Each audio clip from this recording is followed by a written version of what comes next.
Hay salmos donde el protagonista es una madre encinta, el Salmo 139, o una madre con su bebé, el 131, o los niños de pecho que cantan la gloria de Dios, el Salmo 8, los jóvenes y las chicas bellas, el 144, los gobernantes y los jueces, el 148, un padre rodeado de sus hijos, el 127, y el Salmo de hoy, el 128, nos habla de una familia feliz con padres e hijos.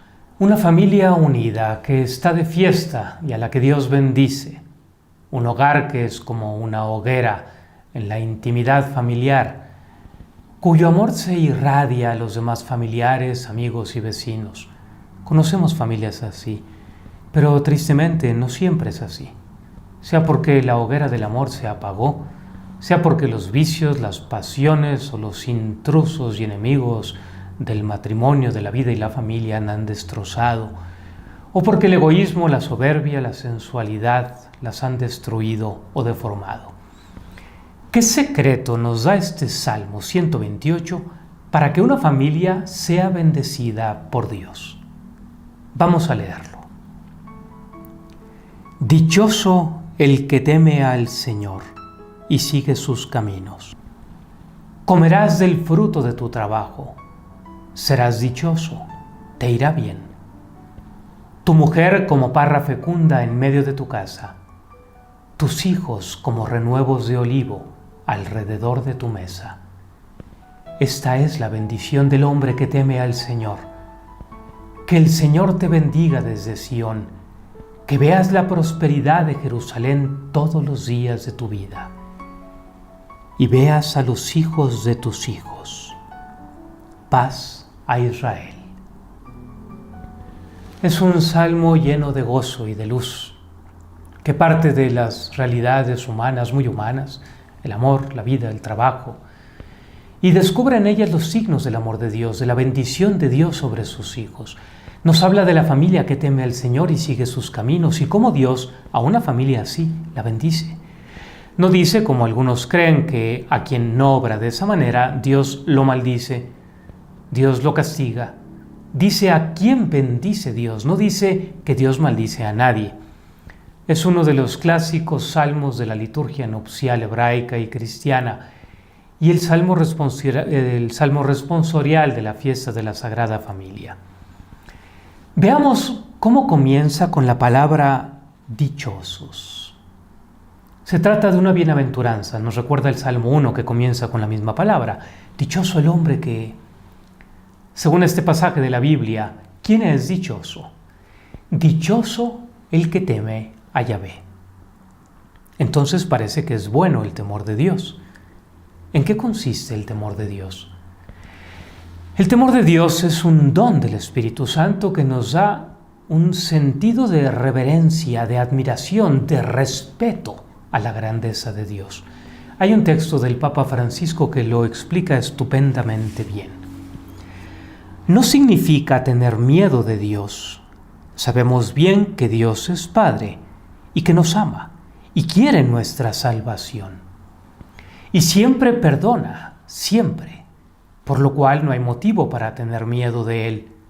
El temor de Dios, en cambio, es el don del Espíritu que nos recuerda cuán pequeños somos ante Dios y su amor, y que nuestro bien está en abandonarnos con humildad, con respeto y confianza en sus manos. Esto es el temor de Dios, el abandono en la bondad de nuestro Padre que nos quiere mucho. Cuando estamos invadidos por el temor de Dios, entonces estamos predispuestos a seguir al Señor con humildad, con docilidad y obediencia. Esto, sin embargo, no con actitud resignada y pasiva, incluso quejumbrosa, sino con el estupor y la alegría de un hijo que se ve servido y amado por el Padre. El temor de Dios, por lo tanto, no hace de nosotros cristianos tímidos, sumisos, sino que genera en nosotros valentía y fuerza. Pero atención, porque el don del temor de Dios es también una alarma ante la pertinacia en el pecado. Cuando una persona vive en el mal, cuando blasfema contra Dios, cuando explota a los demás, cuando los tiraniza, cuando vives solo para el dinero, para la vanidad o el poder o el orgullo, entonces el santo temor de Dios nos pone en alerta. Atención. Hasta aquí el texto del Papa Francisco. Temor de Dios significa, por tanto, temor a apartarme de Él, temor a soltarme de su mano. Tiene temor de Dios quien por amor no quiere causarle un disgusto a Dios. Es como un niño que no quiere causarle un disgusto a sus papás. Es un sentimiento reverencial que dice, qué grande es Dios. Y por su grandeza y su belleza, quiero someterme a Él con humildad, quiero obedecerle. La persona humilde es una persona ubicada, no es una persona apocada. Te ubicas como criatura ante tu Creador, como hijo ante tu Padre y como granito de arena ante el infinito. Has caído en la cuenta de la grandeza de Dios y te comportas en consecuencia. Por eso se equivocan quienes contraponen el amor a Dios con el temor de Dios. Las dos pueden ir juntas. Contraria al amor es la soberbia, contraria es la presunción de quien no tiene en cuenta la justicia divina y dice, como Dios es bueno, no pasa nada. Eso es jugar con Dios y eso sí es contrario al amor.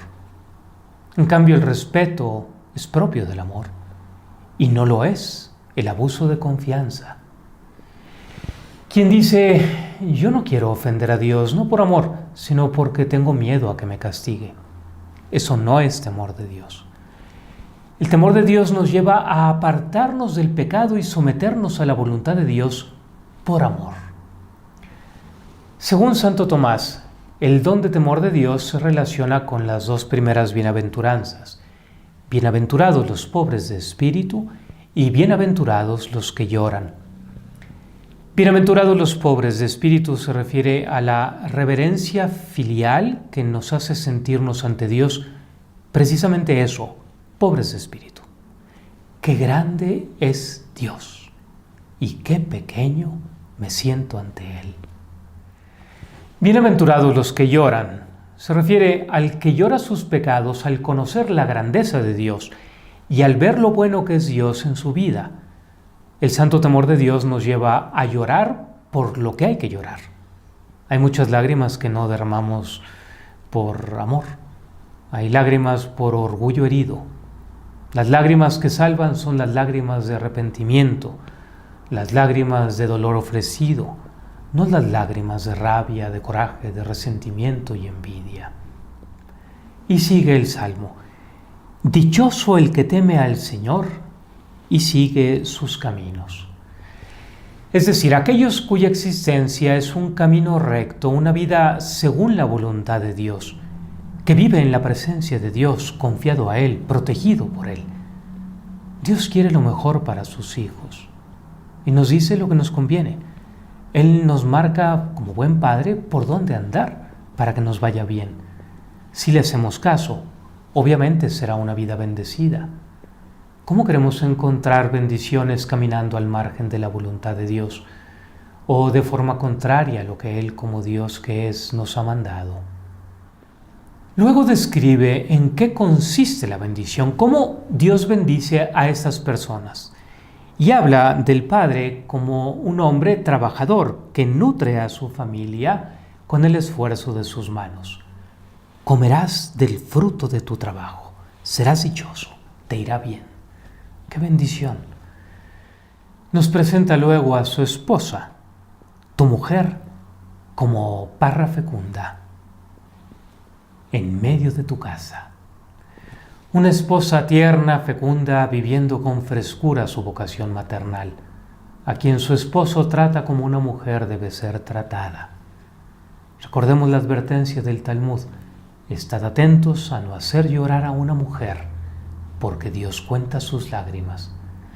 La mujer salió del costado del hombre, no de los pies para ser pisoteada, ni de la cabeza para ser superior, sino del lado para ser igual, debajo del brazo para ser protegida y junto al corazón para ser amada.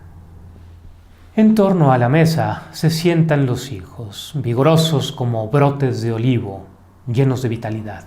Se siente en este salmo la intimidad familiar. Es una familia que se rige por la vivencia de su fe, por la honestidad, la unidad, y eso los hace felices. Están fundados sobre la roca firme del querer de Dios.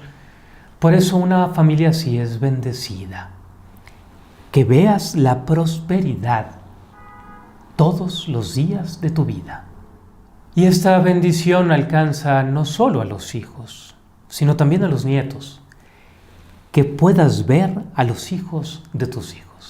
Así están presentes incluso los abuelos, con su función importantísima en la familia, aun siendo tan frágiles física y moralmente, piden no ser abandonados. Quieren sentir la cercanía de Dios a través del amor de sus hijos y de sus nietos. Entonces, estamos aprendiendo que el temor de Dios y seguir los caminos de su voluntad atrae la bendición de Dios. Una casa donde se observen los mandamientos del Señor hereda una bendición duradera. Fíjense que se habla de ver la dicha del Señor. Este ver está indicando una experiencia intensa, un verdadero gozo, el gozo de gustar. Casi como quien ve desde lo alto cómo el amor de Dios se desborda, como una cascada trayendo bienestar, felicidad, paz, todos los días de la vida. Así el Salmo 128 es un canto a la justicia, a la honestidad humana, además de ser un canto a la grandeza de la gracia de Dios. Ojalá puedan rezarlo en pareja o en familia. Pídanle a Dios para su matrimonio y su familia el don del temor de Dios y andar siempre por el camino que a Él le agrada.